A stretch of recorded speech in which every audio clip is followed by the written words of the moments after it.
یہ وہ تھا جو آخرت کے حساب کی پرواہ ہی نہیں کیا کرتا تھا۔ وہ کہتا یہ جہاں اللہ کس نے ڈٹھا دیکھ لیں گے، ایک نیکی میں دن رات لگا ہوا ہے، یہ اس کا تمسخر اڑایا کرتا تھا۔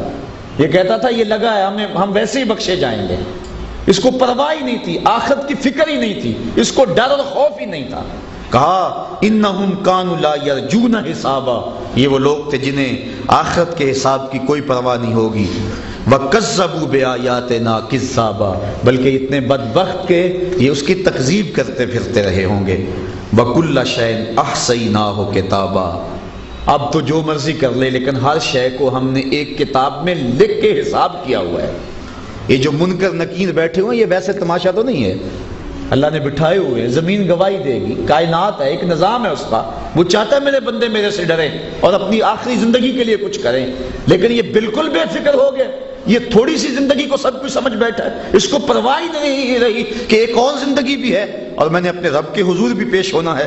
وَكُلَّ شَيْءٍ أَحْصَيْنَاهُ كِتَابًا فَذُوقُوا فَلَن نَّزِيدَكُمْ إِلَّا عَذَابًا، کہا چکھو اب اس عذاب کو اور تمہیں اب عذاب ہی اور دیا جائے گا۔ یہ تو وہ ہیں جو لوگ اس کے حکموں کو توڑتے ہیں، وہ لوگ جو اس کے احکام کا تمسخر اڑاتے ہیں، جو اس کے قوانین کو سمجھتے کچھ نہیں ہے، دین کی جنہیں پرواہ تک ہی نہیں ہے، وہ اس جہان اس دنیا کو ہی اپنا اوڑھنا بچھونا سمجھ بیٹھے ہیں، آخرت کے بارے میں ان کی کوئی تگ و تاز ہی نہیں ہے، ان کی کوئی جد و جہد ہی نہیں ہے، وہ سب کچھ اس کائنات کو سمجھ بیٹھے ہیں، بلکہ وہ آخرت کا تمسخر اڑاتے ہیں اور اس قوانین اور ان ضابطوں کا انکار کرتے ہیں۔ ان کے لیے سخت اور اذیت ناک عذاب ہیں، لیکن وہ لوگ جنہوں نے اپنی زندگی کو تقوی سے عبادت کیا اور اپنے رب کی یاد سے مالا مال کیا، اللہ ان کو دنیا میں بھی عزتیں دیتا ہے، آخرت میں بھی وقار عطا فرماتا ہے۔ تو یہ اللہ تعالیٰ کی حکمت ہے کہ ہم جو کچھ کر رہے ہیں اس کا ضرور حساب ہوگا۔ یہ بات درست ہے کہ اللہ تعالیٰ جل شانہ کے فضل سے کرم سے کام بنے گا، کرم کے بغیر کچھ نہیں ہوگا، لیکن بات تو یہ ہے کہ جس نے کچھ کیا ہوا ہوگا تو وہ فضل کی امید رکھے۔ ایک امتحان پرچہ دیتا ہے بچہ اور پھر کہتا ہے جناب دعا کرو کہ میں پاس ہو جاؤں، اس کے لیے تو دعا کر دیں، اور ایک طالب علم کہتا ہے کہ جناب دعا کرو میں پاس ہو جاؤں، میں کہوں بیٹا پرچے دیے، وہ کہتا ہے میں نے داخلہ ہی نہیں بھیجا تھا، تو اب میں اس کے لیے کیا دعا کروں گا؟ بات یہ ہے کہ فضل کی آس وہ رکھے کہ جو اس سے ڈرتا رہا ہے اور پھر بھی گناہ ہو گئے، کہتا مالک یہ میں نے کر دیا اور اس کی تو مجھے معافی دے دے۔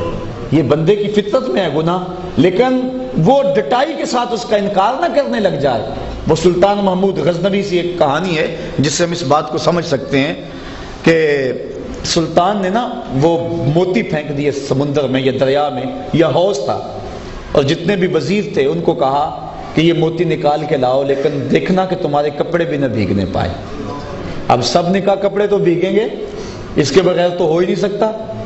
کہا بہرحال یہ ہے کہ موتی بھی نکال لیں اور کپڑے بھی نہ بھیگنے پائیں، تو سارے کہنے لگے یہ ہو ہی نہیں سکتا۔ ایاز نے چھلانگ لگا دی اور طے سے موتی نکالے اور کانپتے کانپتے بادشاہ کو پیش کیے۔ بادشاہ نے کہا ایاز تمہارے کپڑے کو بھیگ گئے؟ کہا حضور دو حکم تھے آپ کے، ایک یہ تھا موتی نکالنے ہیں، دوسرا حکم تھا کپڑے نہ بھیگیں، ایک تو میں نے پورا کر دیا، دوسرے کی معافی چاہتا ہوں۔ اس نے کہا یہ ہے یاز مجھے اس لیے اس سے پیار ہے، اور تم ایک بھی نہ کر سکے۔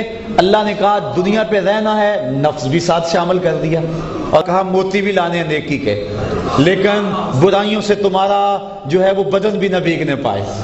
اب بدن تو بھیگے گا، جہاں نظارے ہوں گے وہاں نظر تو بہکے گی، جہاں جو ہے وہ خرابیاں ہوں گی وہاں بھٹکے گا تو صحیح انسان، لیکن انسان وہی کامیاب ہے جو موتی نکال لیتا ہے۔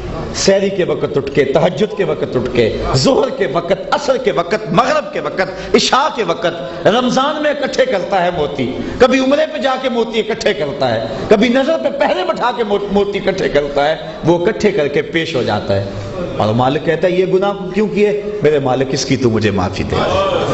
تو یہ ہے زندگی، اور یہ جو ڈٹائی کا ہے انداز کہ نہیں ہم بخشے جائیں گے، پیپر بھی نہیں دیے، کلاس روم میں بیٹھا بھی نہیں ہے اور کہتا ہے کہ جو ہے وہ میرے لیے دعا کر دو میں پاس ہو جاؤں، ایسے تو نہیں ہے۔ رعایتی نمبر بھی اس کو ملیں گے جس نے کچھ نہ کچھ لکھا ہوگا۔ تو اللہ تعالیٰ جل شانہ کرم فرمائے، اپنی رحمتوں کے حصار میں رکھے۔